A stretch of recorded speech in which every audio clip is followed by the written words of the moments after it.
Ladies and gentlemen, we are indeed honored to have with us this morning to come to our convention another great North Carolinian, another man who is serving this state well, and that's our United States Senator Thom Tillis. Senator Tillis, as all of you know, has a distinguished record of leadership.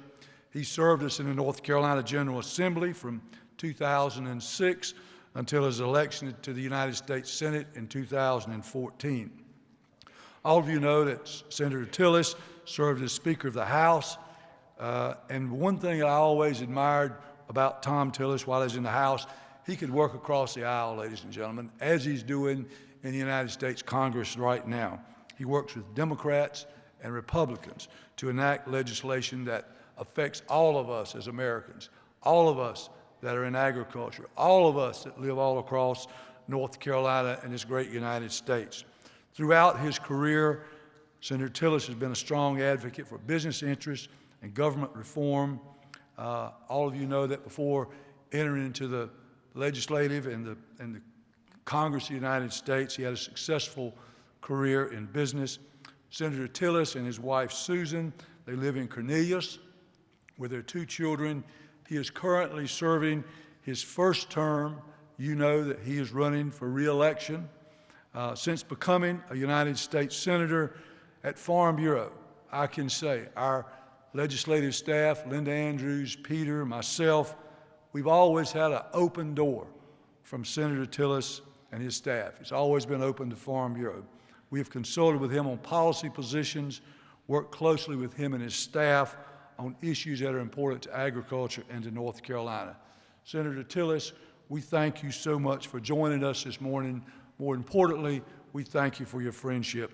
Ladies and gentlemen, let's give a warm welcome to our United States Senator, Senator Thom Tillis.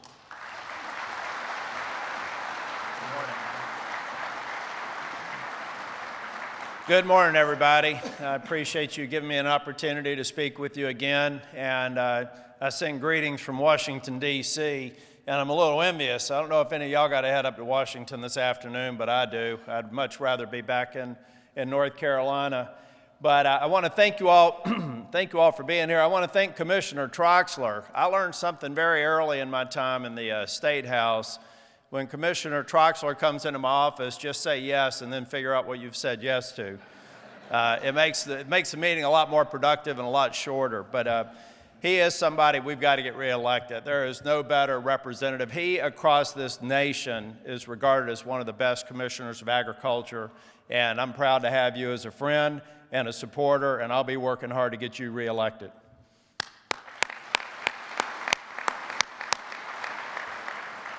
I also want to thank Larry. Larry's another one that when he comes into my office, generally I'll say yes and figure out what he wants. He does a good job for you all. We're going to miss him and his leadership, but that long haul, that's a great gift, but I think you're still in it for the long haul. I don't expect you to be stepping away from advocating for farmers, and I look forward to working with you. I know you're going to have a little extra time next year, so I'd appreciate some help on my campaign, maybe some door knocking, phone calls. You can't blame it on your job duties anymore. But ladies and gentlemen, I want to tell you all, I know that this is a tough time for farming. It's a tough time with the trade uncertainty, with the USMCA not being passed. I'm hopeful that's going to get done pretty soon. Trade agreement with China is something that I think the President's working hard on. We're going to get done. But in the meantime, I want you all to know that I'm going to do everything I can to support you. If you've got things going on that Washington can do to either do for you or do to you, just make sure that you know that my office always stands ready to help you. And I'm all over the state. I will be all over the state over the next year because I am running for re-election. I expect us to win. And I expect us to win because the fact of the matter is, for all the pressure that we have right now, America's in a lot better place today than it was 4 years ago. The economy is doing better. We're putting our allies on notice to pay their fair share in NATO. We're also telling them we expect free and fair trade agreements, and we know that as we move forward with those, it's going to benefit our farmers in North Carolina. I will also tell you that I work hard, although I'm not on the Agriculture Committee anymore. I work very hard, and I have Corey Brown. Corey, where are you? Back there in the corner. Corey's responsible for our Corey's responsible for our ag portfolio. She's also responsible for disaster recovery. She's been working really hard, and she is literally responsible for hundreds of millions of dollars that we've secured to come back into North Carolina to recover from the storms, to build our infrastructure, and to do anything that we can to support you all across North Carolina. I was just with Senator Isaacson. I don't know if y'all know him, senator from Georgia, who's retiring. But Senator Isaacson gives all of us, all the freshmen, one word of advice in terms of how to be a successful senator. He says, when you come in, be quiet, listen, and always vote for the Farm Bill. And that's something I will always do as long as I'm there. Larry, I want to thank you, though, and I would tell you all that as you go into next year, we're going to have a tough time getting much done, to be honest with you, because D.C.'s a little bit, I don't know if you paid attention, we got a few things going on up there that's kind of caused people to go into their corners. But one thing I will tell you, there is an opportunity to support the farmers. I do believe that that is one area, like veterans, where we do come together. So we shouldn't view next year's political cycle as a missed opportunity for doing more for you all. And one thing that I'm particularly concerned with, and we have to, it's not necessarily a pleasant subject, but I'm particularly concerned with the increase in farmer suicides. We hear them every week now. We've got to figure out how to reach out to those. You all are connected by virtue of being here. You're here, you're working hard, you're persevering, but we've got to go out and reach out to those farmers who are having trouble right now, figure out how we can get to them, help them, and lift them up, and try and get through the tough times that they're all going through.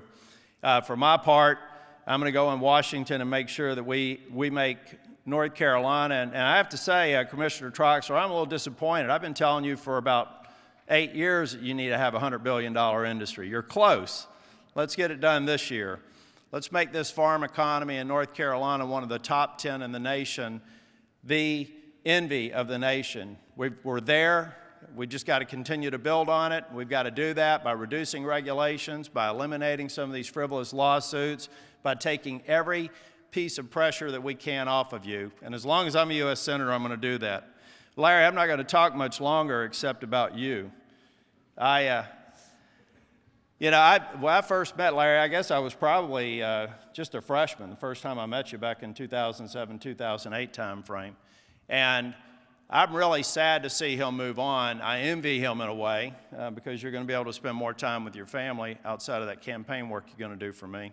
But I wanted to tell you that Senator Burr did a floor speech recognizing your contribution to agriculture in North Carolina, and this is an official copy of the congressional record. So we're going to record that is in the congressional record.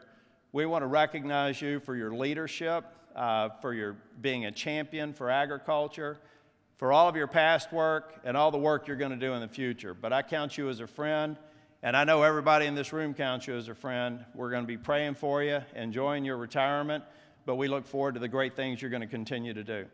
Thank you all for being here. Make sure, if you need help, first, let's thank him.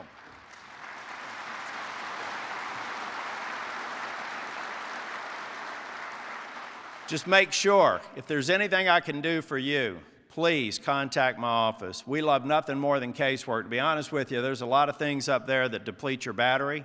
The thing that gives me a recharge is when I hear stories about things we're doing for men and women and citizens in North Carolina. So please contact my office and let us do everything we can to make your life easier, more prosperous, and stress-free. God bless you all.